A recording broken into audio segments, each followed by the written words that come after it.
А вот изобретению китайских специалистов вполне могут позавидовать и хакеры, и американская разведка. Инженеры из Поднебесной встраивают в бытовую технику специальные чипы, которые автоматически присоединяются к сетям и рассылают вирусы и спам. Партию таких шпионов, утюгов, чайников и телефонов случайно обнаружили в Санкт-Петербурге. Российским продавцам пришлось экстренно расторгать контракты на поставку товара. Тему продолжит Илья Федоров. Питерские продавцы электроники подсчитывают убытки. Им пришлось отказаться от поставки крупной партии бытовой и мобильной техники, а несколько пробных образцов попросту уничтожить.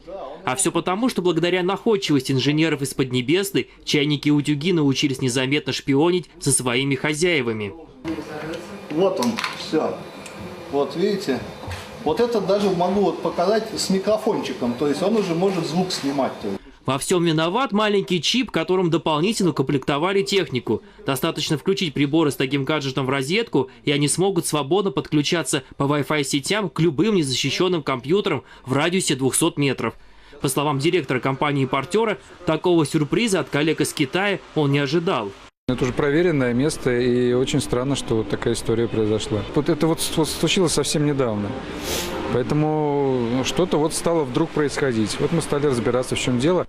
Обнаружить шпионский фальсификат предпринимателям помогли в брокерской конторе. Еще до отправки техники из Китая российских специалистов смутил вес упаковок, который на несколько граммов отличался от заявленного в документах.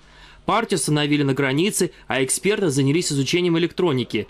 Выяснилось, что встроенные чипы предназначались для рассылки так называемого спама и компьютерных вирусов. Вы даже не заметите, что он рассылает что-то. Мало того, ни один из администраторов не заметит атаки, потому что она произошла не снаружи предприятия, не через интернет, а просто изнутри. Около 30 утюгов, чайников, телефонов и видеорегистраторов из пробной партии все-таки разошлись по сетевым магазинам Санкт-Петербурга. Сколько точно электроники со шпионским чипом, ответить пока трудно. Также неизвестно, могла ли просочиться многофункциональная электроника в другие регионы. Илья Федоров, Артем Лепехин, Сергей Фадеев. Вести, Санкт-Петербург.